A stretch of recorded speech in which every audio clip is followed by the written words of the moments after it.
Nyarji Chembur Sodan Hingmi Jang Loner Monum Chembur Ngam Jamta Bakra Dargam Chamdo Shermando Tumba Turje Janla Kishon Nechenro Tsengi Jangams Jawa Tuji Shenlo Yela Jime Panzo Jangla Sora Ugong Yudo Bambora Shenji Lo. To liberate beings, please generate bodhicitta before teaching. Now we'll continue our study of the Bodhicharyavatara, which contains many Mahayana quintessential instructions. Up to now, we have already covered the first 4 chapters. Today, we begin the 5th chapter, chapter on right mindfulness. The chapter on right mindfulness is also included within the paramita of discipline, which is explained over 2 chapters. Previously, the chapter on carefulness explained this in detail. So after taking the Bodhisattva vow, we must not be heedless. We must be extremely careful and cautious in upholding our vows. In this chapter as well, we protect our vows through mindfulness and awareness. So what are mindfulness and awareness? We have discussed this in some treatises before. Mindfulness means not forgetting the virtuous actions that need to be adopted. Awareness means constantly using wisdom to observe our 3 doors: body, speech, and mind. Some scholars mix up right understanding and right view. Mindfulness and awareness, treating them as the same, but this is not quite accurate. Right understanding and right view refer to a decisive understanding of the object, so they belong to the category of view, whereas mindfulness and awareness are methods for upholding discipline. If we lose mindfulness and awareness, it is like driving a car without a steering wheel. We lose the ability to control. So we should use mindfulness and awareness to protect our vows and always keep ourselves on the right path. This is the basic explanation of mindfulness and awareness. Now, the chapter on right mindfulness is discussed in 3 sections. The method for upholding discipline is guarding the mind. The way to guard the mind is through mindfulness and awareness, and we are then instructed to integrate these into our own mind stream and to practice diligently. First, the method for upholding discipline, namely guarding the mind, is further divided into brief introduction and detailed explanation. First, for brief introduction, the root verse states, all those who wish to keep the precepts should concentrate and guard their minds. If you do not protect your mind, you won't be able to keep the precepts. Here, the author uses concise words to remind us. In the first chapter, we talked about the benefits of bodhicitta. In the 2nd and 3rd chapters, we learned how to take the bodhisattva vows. Then, in the 4th chapter, how to uphold the bodhisattva vow through carefulness. But now, being merely careful is not enough. We must also protect our vow with mindfulness and awareness. Why do we need to protect it with mindfulness and awareness? Anyone who wishes to attain liberation from this world should practice the Mahayana Bodhisattva path and diligently maintain discipline. What does it mean by maintaining discipline? As explained in the Bodhicharyavatara commentary, it means that after taking the Bodhisattva vow and giving rise to bodhicitta, all that is permitted and all that is prohibited must be properly accepted and rejected. That is, you must practice the precepts and discipline that are permitted and strictly guard those that are prohibited, never transgressing them. This is what is meant by maintaining discipline. So for anyone who wishes to sincerely uphold Mahayana discipline or the Bodhisattva vow, as well as the 3 higher trainings of discipline, meditative concentration and wisdom, the author here repeatedly urges us that we should focus our energy and wholeheartedly guard our own mind. Why must we guard our mind? Because since beginningless time we have drifted in samsara, following our conceptual thoughts, and have always been scattered among the 5 sense objects: form, sound, smell, taste, and touch. This is what has led to the suffering of samsara that we experience now. Therefore, we must guard our mind. So what is the necessity of this? The Buddha said in the Avatamsaka Sutra, in establishing all the bodhisattva practices, one should guard the gates of the mind. So anyone who wishes to practice the bodhisattva path, to engage in the 6 paramitas and myriad practices of the bodhisattva, must without fail guard the gates of their own mind. If we do not guard the gates of our mind, then we're very likely to make mistakes. Therefore, we must guard our own mind. In the process of guarding our mind, there will definitely be some difficulties. Especially for beginners, it can be quite challenging. In the Sutra of the Question of Subahu, the great compassionate Buddha used several analogies to describe the characteristics of our mind. For example, its wandering, its restlessness, and so on. The sutras say that our mind is incredibly changeable, so quick, so unpredictable, always shifting. It is just like a flash of lightning, drifting clouds, wild winds, or rolling ocean waves. Therefore, we must be skillful in taming it. This is what the Buddha taught in the sutras, so we should do our best to protect our mind. As we all know, there are many people in the world, some who study Mahayana Buddhism and some who study Hinayana Buddhism. Regardless of which tradition they follow, each has its own training and precepts to observe. There are the Bodhisattva vow, Pratimoksha vows, Samaya vows, and so on.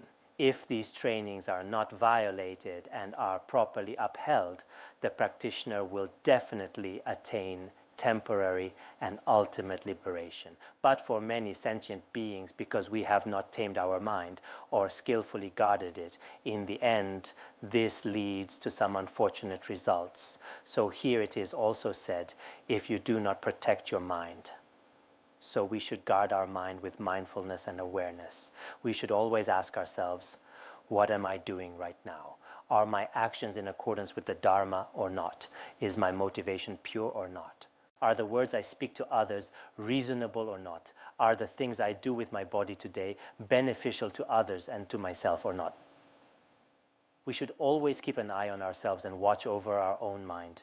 We need to guard our own mind in this way. Otherwise, even if we have the Bodhisattva vow and Pratimoksha vows in front of our teacher and made promises to benefit beings and tame our own afflictions, saying, from now on, I will benefit sentient beings and tame my own afflictions and many such vows. But in actual practice, can we really carry it out properly? It is very difficult. It is clear that many people in the world who do not guard their mind will eventually break their vow to keep the precepts and violate their aspiration to benefit beings. So, for any practitioner, whether they progress in their practice or attain realization mainly depends on whether they can guard their mind. I think that guarding the mind can be quite challenging, especially for beginners. Our mind is like a little monkey, never staying still, even for a moment. So it's not easy at all. But after some time practicing, learning to work with the mind, it will definitely be helpful for us. For example, some Dharma friends in our academy have been continuously observing and guarding their own mind, especially in recent months. No one told them to do this. They just started on their own. This is really wonderful. If we always need a teacher to remind us every day, it can be difficult. It's not easy if someone has to keep urging us to practice. So, the greatly compassionate Buddha also taught in the sutras, you are your own protector. How could others be your protector? There are such teachings. After practicing like this, many people find that their mind gradually changes. At first, when you observe your mind, it never seems to settle, and all sorts of thoughts and emotions arise. Sometimes strong emotions like desire, anger, and ignorance come up. But after some time practicing, after a few months or years, you will naturally see your own progress. Therefore, as practitioners, we should always observe our own mind stream. It's not so important to look for faults in others. When His Holiness Jigme Phuntsok Rinpoche taught this text, when he explained this verse, I remember very clearly that he quoted a line from the Treasury of Good Advice.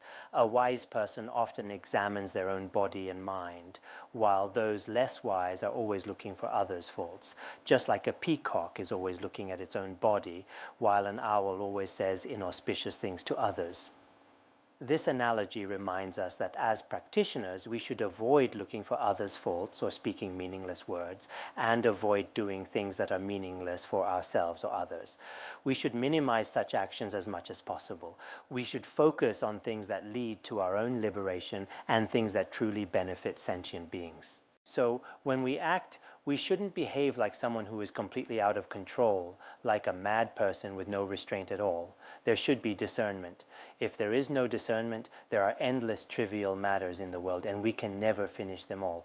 Honestly, even if we go ahead and do these things, they don't really have any great significance for us personally. So, as practitioners, we should be mindful and make wise choices in our actions, and in our practice, we should focus on methods that help us tame our own mind. This is something quite important. Now we have finished the brief introduction. Next, we will discuss the detailed explanation. It will be explained in 4 parts: the reasons for guarding the mind, the methods for guarding the mind, the benefits of guarding the mind, and how to diligently guard the mind. First, the reasoning for guarding the mind is explained in 3 parts: the faults of not guarding the mind, the benefits of guarding the mind, and the summary. First, let's look at the faults of not guarding the mind. If we don't take care to guard our own mind, we can end up causing serious trouble and committing great faults. What kinds of faults are there? The following verse explains, "An untamed elephant amok does not create as much harm here as letting the elephant of mind run loose will cause in the incessant." This means, as ordinary beings, we must definitely guard our mind. If we do not guard the mind with mindfulness, awareness, and carefulness, it will simply follow its old habits. Since beginningless time, we've been habituating ourselves with grasping at the self and phenomena as real, which naturally rise to desire and anger, and causes our mind to become scattered and distracted by the outside world. If we don't guard our mind, we won't be able to tame it or bring it to virtue, and we'll end up committing all sorts of negative actions like killing, stealing, and so on. If we accumulate all this negative karma, since the law of cause and effect never fails, in our future life, and in all the lives after that, we will experience all kinds of suffering in the hell realms, even the intense suffering of the Avicii hell. The Avicii hell, many of you have heard of it, is known as the place of the greatest suffering. There's nothing in this world that can compare to its pain. According to the Sutrayana view, Avicii hell is a realm where after a person dies, there's no bardo or intermediate state, and one falls directly into it, and the suffering experienced there doesn't stop for even a moment.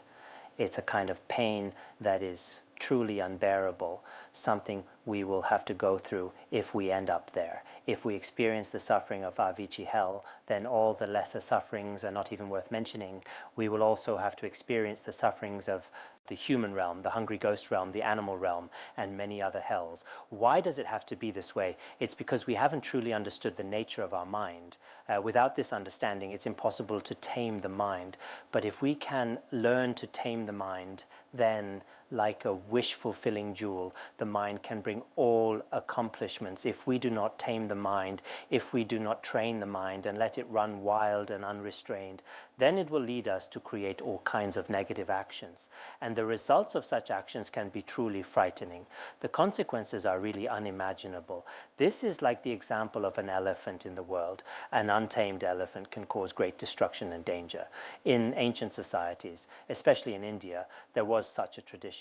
A wild elephant that has never been tamed would sometimes be used in battle to destroy the enemy. People would give the elephant wine to make it wild, and then tie all kinds of weapons to its trunk and head, swords, iron wheels, knives, axes, and so on, and send it charging toward the enemy. With its wild, untamed anger, the elephant becomes completely enraged and charges straight ahead. And as it's running forward, no matter what buildings, structures, or people were in its way, everything would be completely destroyed. So in ancient times, the havoc caused by an untamed elephant was considered extremely frightening. People were especially afraid of the destruction that a rampaging elephant could bring. But the harm caused by an untamed mind is even greater. Compared to that, the damage from a wild elephant is actually not so great. Why is that? Because at most, a wild elephant can destroy all our buildings, and it might even destroy our life and our body in this lifetime, but it can't affect our future lives. It can't cast us into Avicii hell to suffer for countless lifetimes to come. No matter how fierce an elephant, it cannot bring about such consequences. But the mind can, if we fail to tame it and allow it to create all kinds of negative karma. The Buddha also taught this in the sutras. If you let your mind run wild, you will lose all your virtuous qualities. In other words, if we become careless and just let our mind run wild, we'll end up losing all of our positive qualities. All those excellent virtues we've developed, they'll all be lost. So if we do not tame our mind in this very life, our actions can become extremely harmful, such as what people now call terrorists, or those who create weapons like atomic bombs, or people who bring harm to society in various ways. Or in some factories, there are those who manufacture things that harm living beings, such as weapons, pesticides, or poisons. In these cases, it's clear that there hasn't been much reflection on values or on how to guide the mind. So under the influence of an untamed mind, all sorts of actions may arise, and in the end, the harm caused by an unsettled mind can be even greater than the damage caused by a wild elephant. So if our views are not correct or our actions go astray, in the end, we are the ones who are most deeply affected. This is especially true if we develop wrong views about the teacher or the 3 jewels, or if we don't believe in future lives. As it is taught in the 400 verses, if you break your vows, there is a chance to confess, but if your view is corrupted, there is nothing that can be done. The Buddha also said in the Nirvana Sutra, those who do not believe in future lives will commit any evil, especially for those who do not believe in past and future lives. There is no bad deed they would not do, as long as they have the chance. If they have the ability and opportunity, they will do all kinds of evil. So as a result, all sorts of unfortunate consequences can occur in the world. That's why we really need to adjust our own mind. At all times, we should ask ourselves, can I use the mindfulness and awareness taught in the Dharma to observe my mind stream?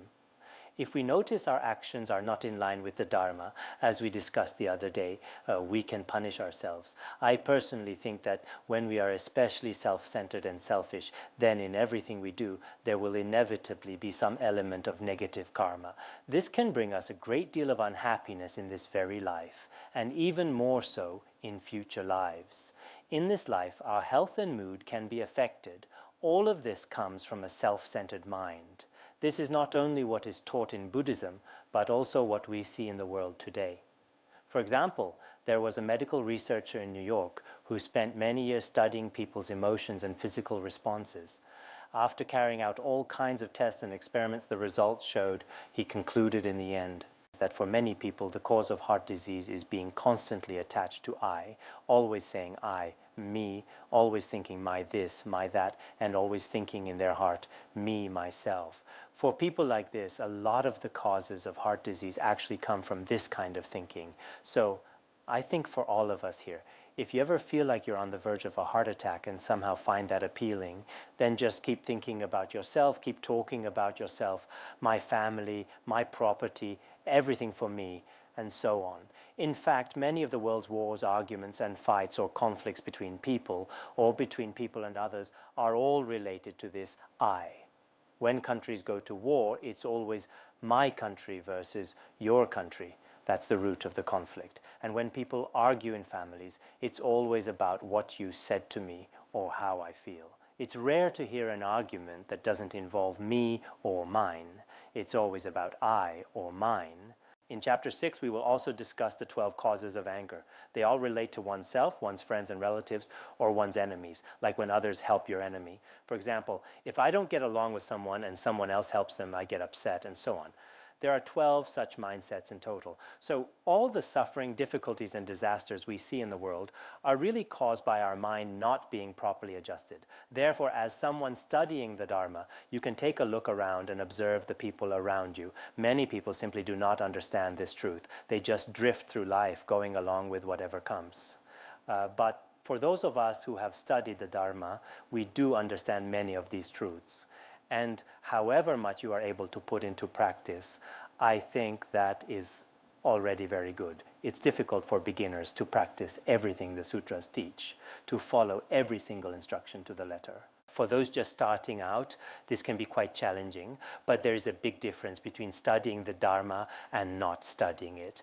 There really is a significant difference. So I sincerely hope that all Dharma friends who are studying this great treatise, if you have the ability and the right conditions, can often share these teachings with those around you. Even if they do not believe in Buddhism, you can still share the spirit of compassion, altruism, and these positive values. I think that people of any ethnicity or background in the world will be able to understand this. Because in this world, those who truly care for all beings are actually very rare. But those who mostly love themselves and act for their own benefit are very many. So once others know the principles of selflessness and compassion advocated by Buddhism, they will definitely be interested. In this way, you are benefiting beings, even if you benefit just one being in your whole life. I think that is already very good. In the extensive biography of Buddha Shakyamuni, it's sometimes recorded that the Buddha devoted his entire life to wholeheartedly benefiting just one being. So for us ordinary people, especially those just starting to learn the Dharma, if you can help even one being, then your coming into this world was not in vain. So we have already learned about the faults of not guarding the mind. Now we will discuss the benefits of guarding the mind, both briefly and extensively. First, the brief explanation. The elephant of mind tied tight with ropes of mindfulness all round, all dangers will amount to naught. All virtues will come into your hands. So, we're learning the benefits of guarding our own mind. Here, the author explains it using an analogy. Previously, we learned that we need to uphold discipline. To uphold discipline, at all times we must never forget mindfulness, never forgetting the virtuous actions that need to be adopted. This mindfulness is like a rope. With this rope, we can tie down the wild elephant of our mind. If the mind is not tamed, it can be very dangerous, but if it is tamed, it becomes easy to manage. That's why the author often uses the wild elephant as an analogy. We shouldn't let this wild elephant of our mind run loose in the external objects, causing destruction and creating negative karma. Instead, we should use the rope of mindfulness to tightly tie it to the stake of practicing virtue, so it doesn't wander off into unwholesome intentions. If we can truly use the rope of mindfulness to tie up the wild elephant of our mind, which has been so hard to tame since beginningless time, and keep it firmly tied to the post of virtue, not letting it run wild, then all fears in the world, both in this life and in future lives, will be dispelled. These include the fear of falling into the 3 lower realms and all kinds of disasters caused by earth, water, fire, and wind. In short, all the visible and invisible dangers, sufferings, and terrors in this world will all vanish like smoke and clouds, leaving no trace behind. All the fears and sufferings in the world will be gone. At the same time, all forms of happiness, both temporary happiness in higher realms and ultimate liberation, as well as all positive qualities like merit, virtue, and good fortune, will naturally arise, coming to you effortlessly. Whoever is able to tame their own mind, who can keep their wandering, distracted mind under control, if you can keep it in check and under control, then you are truly a great practitioner. Who in this world can really do this? For example, even if you live in a city surrounded by all kinds of shops, electronics, and countless distractions, but your mind is not distracted by the external world, and you always use mindfulness and awareness to keep your mind very pure, then you are a good practitioner. Or if you live in a pure sacred place, your mind will naturally let go of desire, anger, jealousy, and other unwholesome thoughts. That is to say, when afflictions arise, use the iron chain of mindfulness to keep your mind from wandering. Even if your mind does wander, don't let it stay distracted for long. Bring it back as quickly as possible. If you are a practitioner with this ability or strength, then all good qualities will arise in your mind stream naturally. This is also what the Buddha taught. Taming the mind is supremely excellent. Taming the mind brings true happiness. This is stated very clearly in the sutras. If we can tame our mind, that is the most excellent thing in the world. If we tame our mind, we will be the happiest people in the world. But if we do not tame our mind, no matter how much we have, even hundreds of millions or billions of dollars, we will not necessarily be happy. Many wealthy people and high officials in the world today may have everything, status, wealth, nothing is lacking, everything seems complete. But are they truly happy inside? It's hard to tell. Some rich people, even with so much money, do not have the happiness of an ordinary practitioner in a mountain cave. They simply can't feel the happiness that even an ordinary practitioner experiences. Actually, living in this world, our lives can be simple and happy. I once met a very wealthy person, and as we ate together, we joked around. He said he had several $1,000,000, maybe more, I forget the exact amount. I told him, even with all that money, you only eat this much, and your stomach is just like mine. How much can you really fit in there? Your body is about the same size as mine, and neither of us is very big. A few meters of cloth is enough to cover us. At night, the place you sleep is just over 1 meter long and about 1 meter wide. Even half a meter is enough. So, with all that money, what do you really use it for? He replied, oh, I'm still developing, just getting started. But in the end, when our life comes to a close, when we're at the cremation ground, who will be using all that money? Meanwhile, there are people around us who are really struggling, who have no chance to study or even eat, no money for food, and yet many of us don't reach out to help. This too is actually a sign that our mind hasn't really been tamed. Of course, if we talk about taming the mind on a deeper level, in Vajrayana, there are methods for realizing the true nature of mind. But in general, in Sutrayana, there are also many ways to train the mind to remain in a wholesome state. Actually, there are many ways to tame the mind mentioned in Buddhist logic, and also in the deeper teachings of Madhyamaka and the Abhidharmakosha. But these teachings are quite deep, and even among Buddhists, about 30% may not fully understand these. Most people focus on the more basic teachings. But even these basic principles of Buddhism are very useful for every practitioner if we can apply them. That's already wonderful. Just like in Christianity and other religions, some of their approaches are actually very well suited to modern society. They often share simple and easy to understand teachings about cause and effect, and encourage people to help others and to be loving and generous. At the same time, they use their resources to support their teachings and activities, such as establishing organizations and sending knowledgeable people everywhere. That's why these traditions are often very well received. Their teachings and centers have spread to many places. But in Buddhism, most practitioners just live quietly in caves or stay in monasteries and rarely go out. When people visit, at most, they give a blessing, but rarely think about the future of Buddhism. Some people use all their money for building projects or spend it on their own friends and relatives without thinking about how to share the Dharma with the world. Now, in some other religions, they look at the world and see which countries are poor or where there are disasters, and they go there right away to offer as much support as they can. Many people benefit from this, so many people are happy to join. This way their teachings spread and more people become interested. Many Buddhists haven't discovered these skillful means yet. Whether in the West or the East, many people are gradually sharing these ideas and spreading them to every corner of society. The spirit of Buddhism is also extremely precious and rare. Its truth is something that no other tradition can really refute. Now, some ideas from some schools in the world, unlike Buddhist logic or Madhyamaka, don't really have teachings that can stand up to deep analysis. As you know, in some places or cultures in the past, sometimes if you didn't accept their ideas, the authorities might use force or control to suppress people. They would use various means to make people accept their views. In some traditions, this kind of thing did happen in the past, and even today, they are spreading everywhere.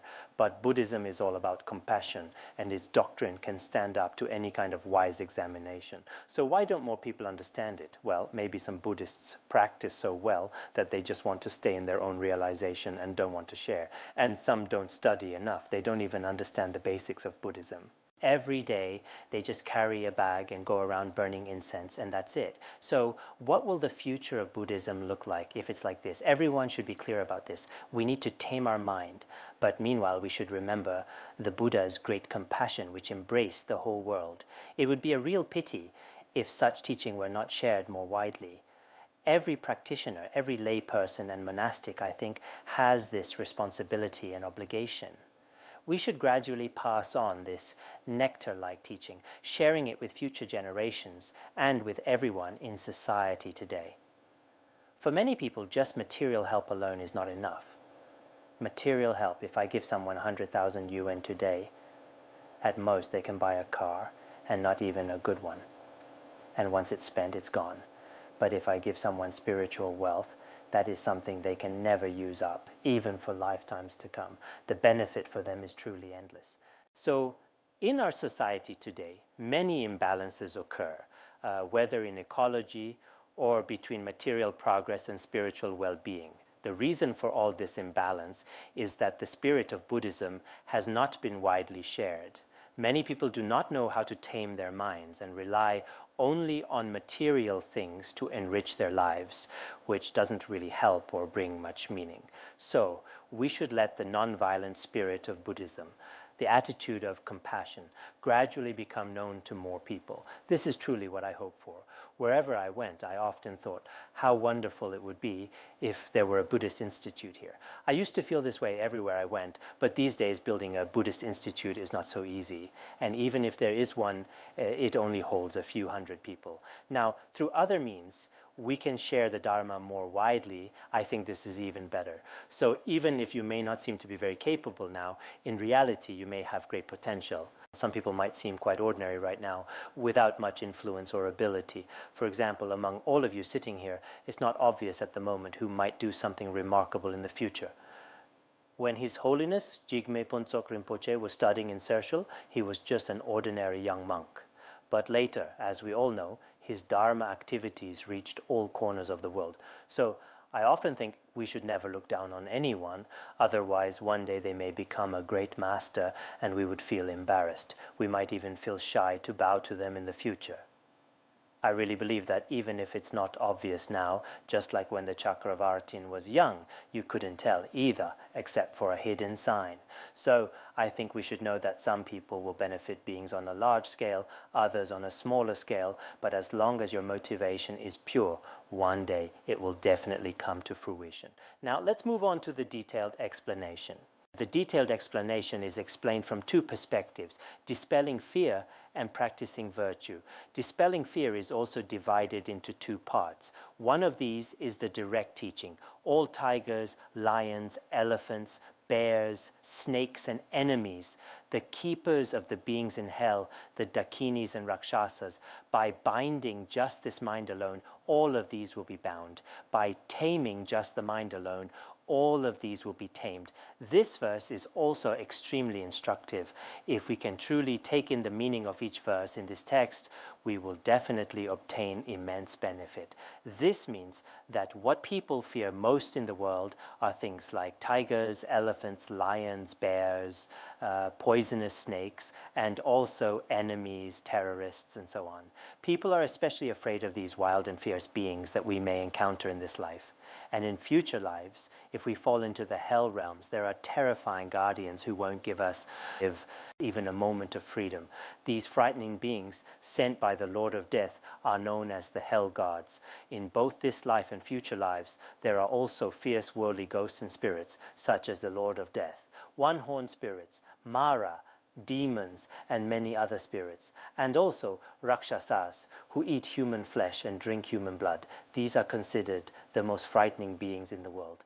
But all of these terrifying threats, as long as we can truly and properly tame our own mind, if we can genuinely work with our mind in this way, then all these dangers, whether from humans or non-humans, will completely disappear without a trace.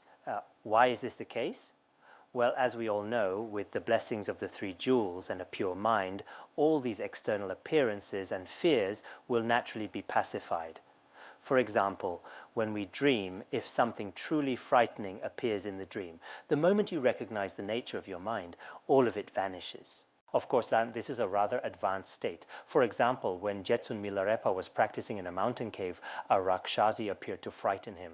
At first, Milarepa tried to drive her away by other means. At that time, the Rakshasi said, "Milarepa, if you have not realized the nature of your mind, it's not just me. There are countless others like me ready to appear. They are all here, ready to disturb you."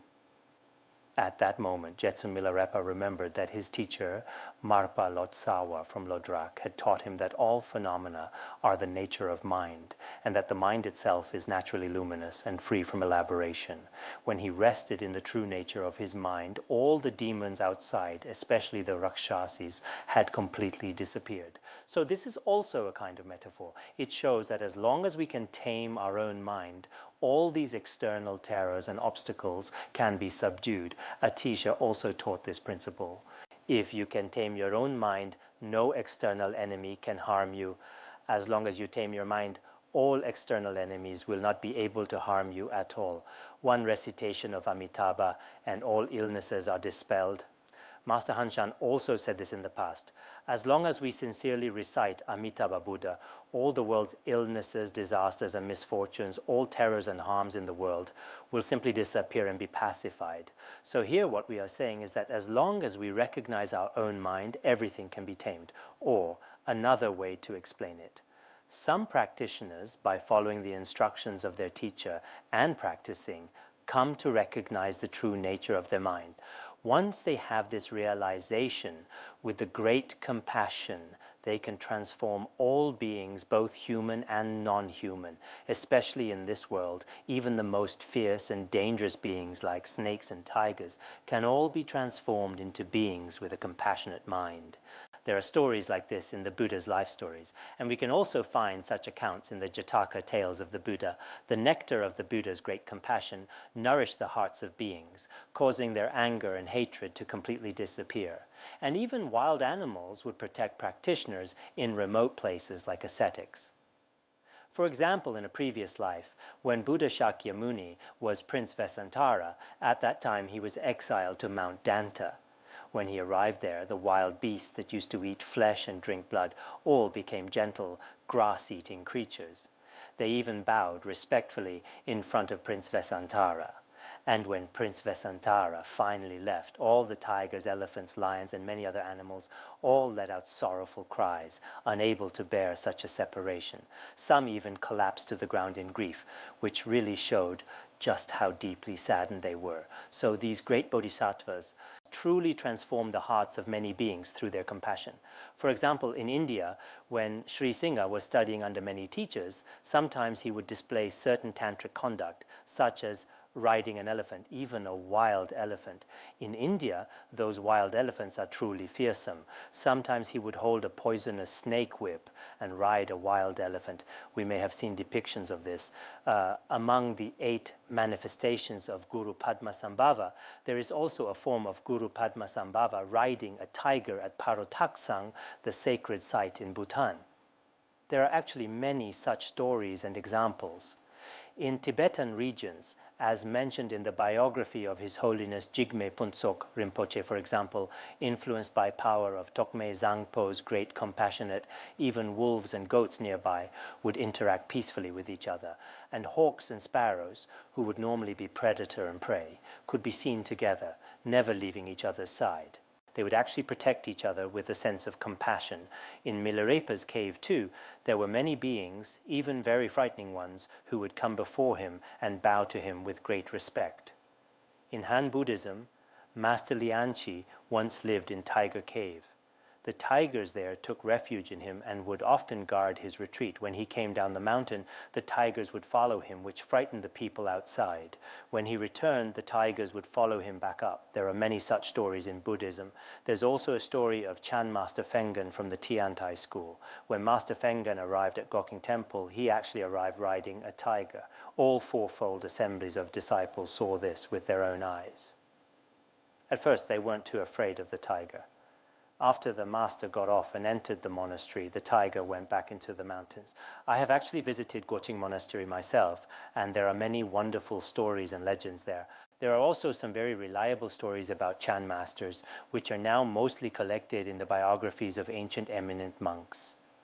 After the master got off the tiger returned to the mountains, and after that, the monks and lay people started to feel a bit afraid. So some great masters of the past rode tigers, some rode elephants and even wild elephants. But for us nowadays, if our minds are not tamed, forget about tigers. Even riding a horse can be quite scary. Just the other day in Kakok, I saw a news reporter who insisted on riding a horse. But once she got on, she couldn't get down. She was so scared and kept calling out for help. She kept asking people to help her get off.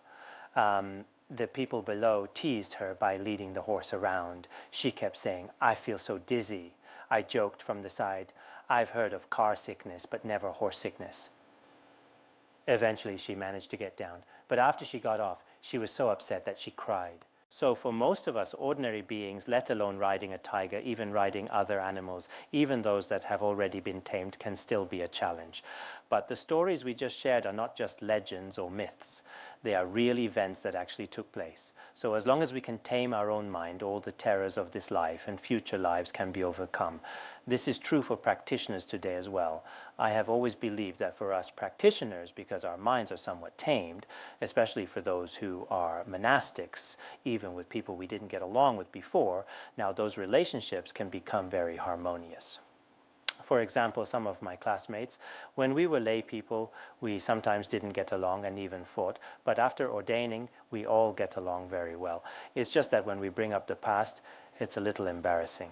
All right, let's stop here for today. Let's not go on with these rambling stories. Anyway, we should always reflect and keep in mind the compassionate Buddha's methods for working with the mind. If we truly tame our mind and guard it, the benefits and rewards in this very life will be extremely great. This is not just something we say. If we truly understand some pith instructions for taming the mind, then whatever we do in the future, whether we live in the world or leave it, whether we have wealth or not, whether we are healthy or not, as long as we guard our mind, everything can be resolved. But if we don't guard our mind, then even if we possessed all the pleasures, status and wealth in the world, even if the wish-fulfilling jewel were laid out before us, our mind still wouldn't be satisfied or truly happy. So we should rely on the teachings of our lineage masters and the compassionate Buddha and do our best to observe our mind and recognize its true nature. This is something that for each of us is truly an essential teaching that we shouldn't be without.